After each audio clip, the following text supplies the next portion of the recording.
Hi guys, welcome back to session 64 of Java Full Stack Made Easy. In this session, we will be talking about the route guard. So if you remember in the previous session, I told you that in this session, we will be talking about a very interesting concept called as route guard. That is, how do we protect our routes from being accessed by the invalid user? For example, if you remember, uh, I gave you one example in the previous sessions. So let's explore the same. So now what we have is we have a login, right? A login component is there, and I have created two users login.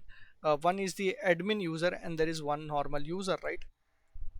So these are the two valid users that I have created, and which will actually take me to the home component. And if you remember, we created components like what we have: the home component, and then we have the about component, and then we have the contact component and services component. So inside the services component, what I have is, again, I have the car wash component, and then car rent component, and then the car paint component. So what I want is, I want to protect any one of this. That is, for example, if a admin logs in, I want to provide the access to all the services, whereas if some other user logs in, I want to restrict the user to some of the uh, component. Like, let's say for example, I want to restrict this painting service to the user who has logged in. If admin logs in, it is fine, but if a normal user logs in, it should not, it should be locked. So I want to create a guard for that. That means if a admin logs in, admin should be able to access everything from here, whereas if a user logs in, at that time user should not be able to access this has to be locked for the user. So you might have seen, you subscribe to some of the websites, or maybe you subscribe to some of the uh, series, right, or any of the applications. So you might be a prime user, or you might be a normal user. So for prime users, all the videos are visible, whereas for the normal users, the videos will not be visible. So similarly, for an admin user, I will consider admin user as a prime user. So if user logs in with admin, he should be able to access all the routes, whereas if a user logs in as a user, he should not be able to access the car paint. So that's my end goal. So for that, Angular tells us that you create a guard. Okay, a guard is like what? A guard is like a security guard that protects your routes from being accessed. So in Angular, you have to create a guard and tell the guard what the guard is protecting. The guard is actually protecting this car paint. So you have to tell that you are going to protect this car paint, and in the guard, the protector, you have to tell the guard that admin comes in, can access, and the user cannot access. So that's what you have to tell to the guard, right? So who can access and who cannot access the routes. So this is what you have to explain. You have to tell the Angular, or you have to configure the guard in a way where you tell the guard that who can access it and who cannot access it. So that's why Angular, that's where the concept of Angular route guards comes into picture. So this is the route guard who is going to protect your routes from being accessed by unauthorized user. So let us now learn how are we going to uh, do that programmatically in Angular. So how are we going to achieve this task that we have thought of? So in this case, one more important concept you will learn, that is the local storage. If you remember in the previous example, we talked about the path parameters that was taking my login data to the home component. But here it should not only take the data from login to home. It can go to, we can go to about, contact, service, car wash, car pay, rent. So if we keep going to different pages, that means different components, the data has to be still preserved for us. That means we should know who has logged in. So this data, instead of storing in this thing, that is user type, into the path parameter, we will use a HTML concept called as local storage. So local storage will store the data across the pages. If you remember, I think I have already spoke about the concept of local storage in the HTML. In the same series, we have spoke about the local storage. If not, we can talk about the local storage here. That is, how do we store the data into the application's memory locally, so that every single page remembers that data. So local storage will have either whether the admin user has logged in or a normal user has logged in will be stored into the local storage. So that can be stored by using two methods. To add the item we use the set item, and to retrieve the detail we use the get item. I think we have already discussed this in HTML, so you can go back to the HTML concept and you can learn about the local storage. If not, in this example you will learn that. Okay, so not a problem.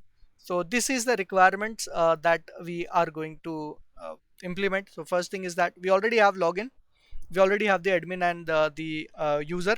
So we need a guard, and then we have to tell the guard which particular route he is protecting. So let's go ahead and see how are we going to do that. All right, so this was my previous example where I was using the path parameters and everything. So in this example, first of all, what I will do is I'll remove all the path parameter and every concept, because now my focus is shifted not on the path parameter. My focus is now on what?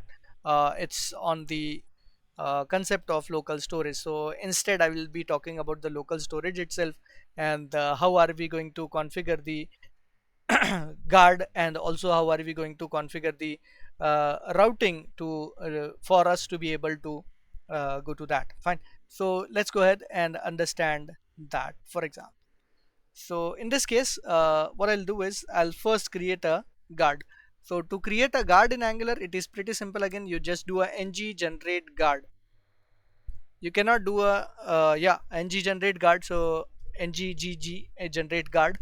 So what guard I'm generating, I'll call it as a paint guard, because that is actually protecting this particular component, the car paint component.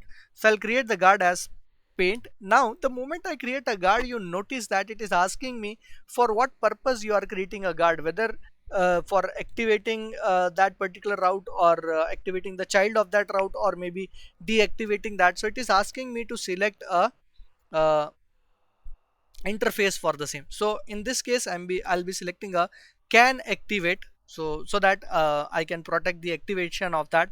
So I can notice that after creating a guard, it is actually creating two files for me, that is the guard typescript spec.typescript. So a guard.typescript, so it's not a component contains HTML, CSS and everything, right? So what is this? This has to be a service, right? Let's see what is this guard. Once we create a guard, what is actually created. So if you go to the paint guard that we have just now created, so we should see a paint here. Yeah, paint guard that is created, paint guard dot typescript. So you'll notice that it is can activate export const, yeah, typescript. So this guard should actually be an injectable. I don't know like why is it created that way. Let's see what's the problem there. TypeScript is created, import can activate, everything is fine. So it should be an injectable. Guards should be injectable. Let's see, we will create it. Maybe in this version of Angular it is not provided that way, but it has to be injectable and it should be provided in root so that we can use it. So I will do it first, and then later what I will do is I'll change it and bring in the concept of injectable here. Fine. So as for now, the guard that is created, I will leave it as it is. So the guard returns just true. So guard is not returning false in any case. So as of now, I'll just keep it as it is. Fine. And then in the login and everything. So as for now, in the local storage, I'm gonna store this detail, the user whatever is logged in. So I'll go to this login.typescript. So here, whatever user is logged in, I will store that into the local storage. So I'll call this local storage dot set item, and here the user type is something which I'm looking for, user type. So this user type is gonna be admin in this case, and the same thing I'll do with the normal user as well. So if a user logs in as admin, so user type is admin. If a user logs in as the user, so it will be a user. Okay, so it can either be admin or it can be user. Now what I have to do is, since I have already just created the guard, I have to tell the guard what it is protecting, right? If you see the diagram, it tells you that. So you create a guard and tell the guard what it is protecting. It is protecting the scar paint, right? So that is what I have to configure now. So how am I going to configure that? So that again can be configured in the app-routing.module.typescript. So what is it protecting? It is protecting this car paint, right? So here what I have to simply do is that you're protecting this car paint, and which guard is protecting this, right? And what is being protected, whether it is can activate or can activate child or can deactivate, what is being protected? So if you remember, we have taken a can activate here, right? So can activate.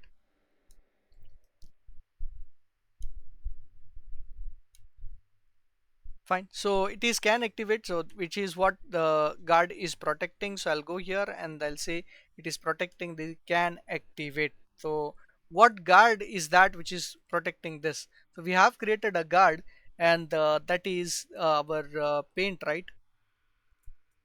Paint guard is something that we have created. So this is the guard that is protecting it. So we have to do that. Let's just save it and see how things work now. So first of all, I have just written what I have written, everything as true. So there should not be any restriction for us to implement this. So let's just let us return false and see whether it is protected or not.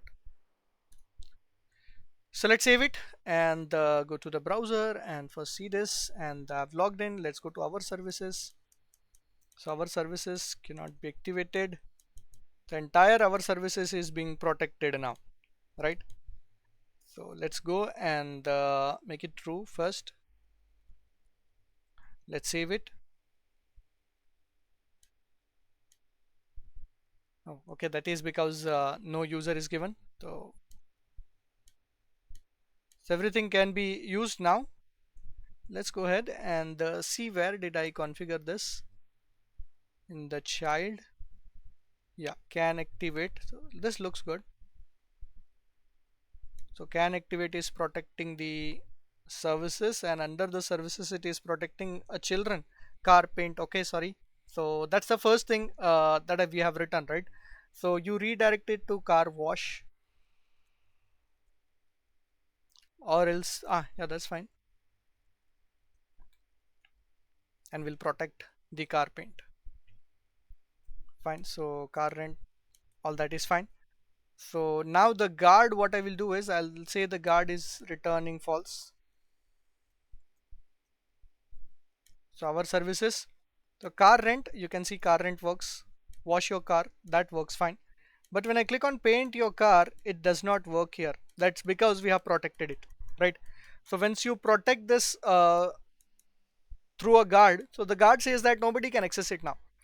So by just returning false, that means it is not accessible. If it returns true, then that means it is accessible. So this way you actually create the guard and protect your routes from being accessed.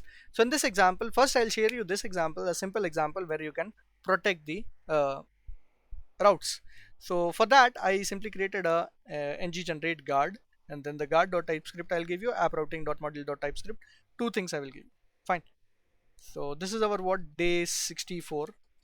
So let's create a new repository for the same, day 64 demo 1 route guard. Okay, so this is our what, I did a ng generate guard, and this is the paint guard. I think that I have created it as, yeah, paint hyphen guard dot typescript. So I did a ng generate guard paint guard, right? So you can see that I created it a paint guard, so it has created a paint guard TypeScript. Then we configured the app dash routing dot module dot TypeScript. So you do only these two things and check whether your routes are configured properly or not. So local storage would not be required for this example. In the second example, local storage will be definitely required. So in this example, what I will do is I'll add up the details of the user in the local storage. The admin is added here, and the user type user is added here. Now the guard will check that. Okay, and depending upon that, the guard will allow you whether you are capable of accessing it or not. Fine. So in the guard, now we are going to configure the guard and tell the guard that if a admin user logs in, allow the user to access the paint. If not, then do not allow the user. So for that, what we have to do is we have to first say let user name or user type equals to. So what is the type of the user? So user type is actually coming from local storage dot get item. So what is the set item that we have done? I think that is user type itself. So you can see that set item user type is set here as user, and set item user type is set here as admin. So you retrieve that user type first in the guard. So you will get to know what is the user type. So here it should be user type. So whatever you have given there, it should match it here. So get item user type. So whatever you give here, it should match this. Fine. So it will actually give me the user type. So now I'm gonna check the user type. So if user type uh, equal to admin, at that time you return true.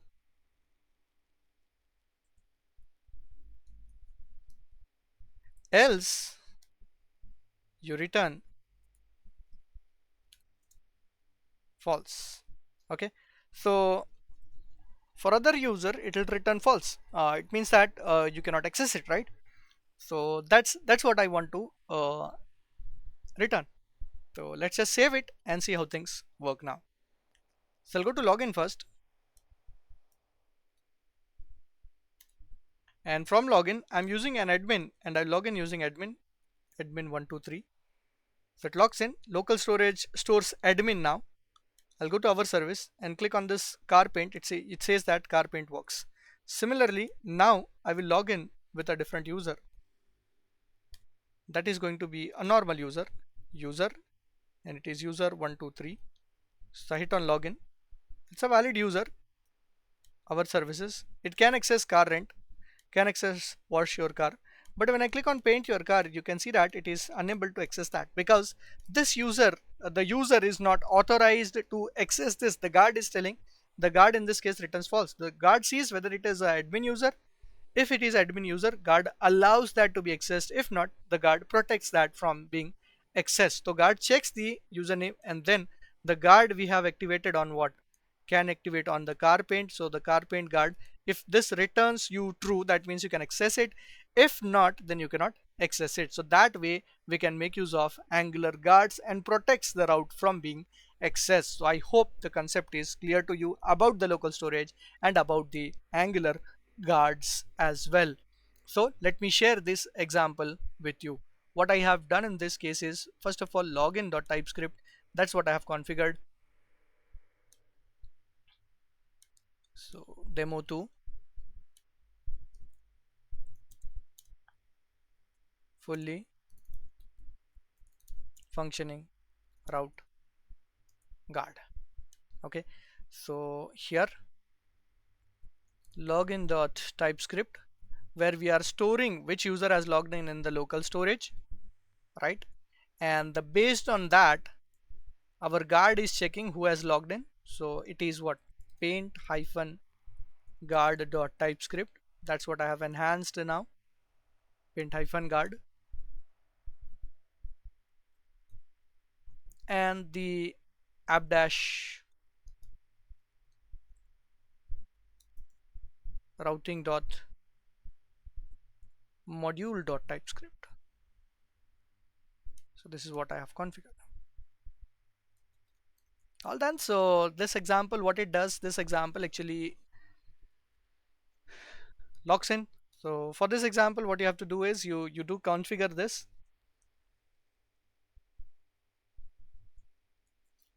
That's it. So I'll just write a note for you so that it'll be easy for you to access this. Hit local host colon 4200, the default